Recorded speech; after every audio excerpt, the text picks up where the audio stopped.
So today we're out in Glen Loyne, which is home to one of Scotland's ancient Caledonian pinewood sites.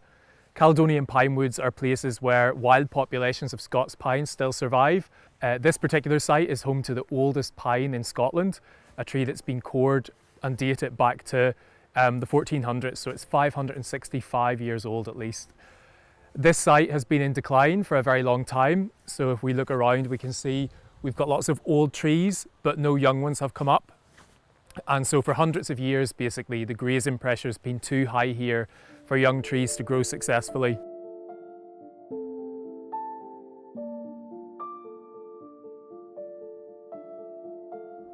In the 1990s, parts of Glen Loyne were deer fenced, and that was to allow the ancient pinewood to finally regenerate itself again.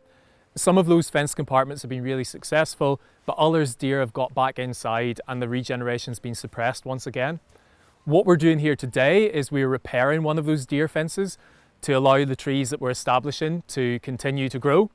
And we're also adding in a new section of fence, and that's going to allow some of these ancient pines right around us here to finally regenerate. It's been hundreds of years, so yeah, the forest really needs that at this stage.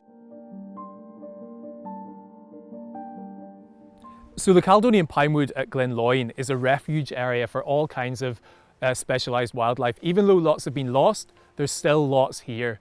That's what makes it really worthwhile to restore places like this and to build outwards from them. And so what we've been doing through the Affric Highlands project is we've been visiting these landscapes and surveying all of the ancient pockets of woodland across the estates. Whenever we know what kind of condition these places are in, then we can prioritise them for restoration. So we're trying to shift the model from people looking for areas just to plant up with young trees to actually finding where the woodland can recover itself and expand naturally.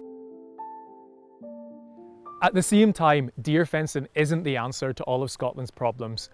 Deer fencing is very much a temporary solution to allow some recovery to take place or to halt the worst of the decline.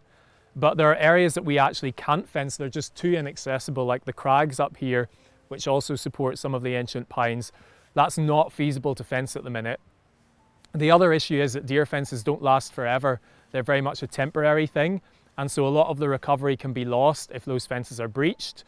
But ultimately, what our aspirations would be is to get deer numbers in the wider landscape to a level where we can see natural regeneration and recovery at landscape scale. To be able to establish the pinewoods and protect the remnants in Glen Loyne, this fence is vital, and it would only have come around with the collaboration work with the landowner here.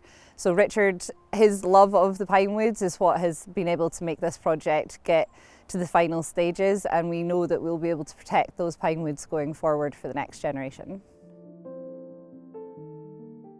So our hopes for the future of the Affric Highlands project is that we can build on these projects that we're doing with different landowners on different estates and be able to see that we can connect that up onto a larger landscape scale of ecosystem restoration, possibly joining up woodlands across boundary estates in the future and working with those people that are custodians of them to give them the opportunity to help us do that across a wider scale.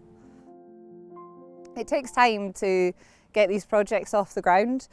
It doesn't happen quickly and overnight, but with the right foresight and using our survey work and working with people that have the knowledge of their land, we can really achieve quite great things, and I'm quite excited about where it will all head in the future.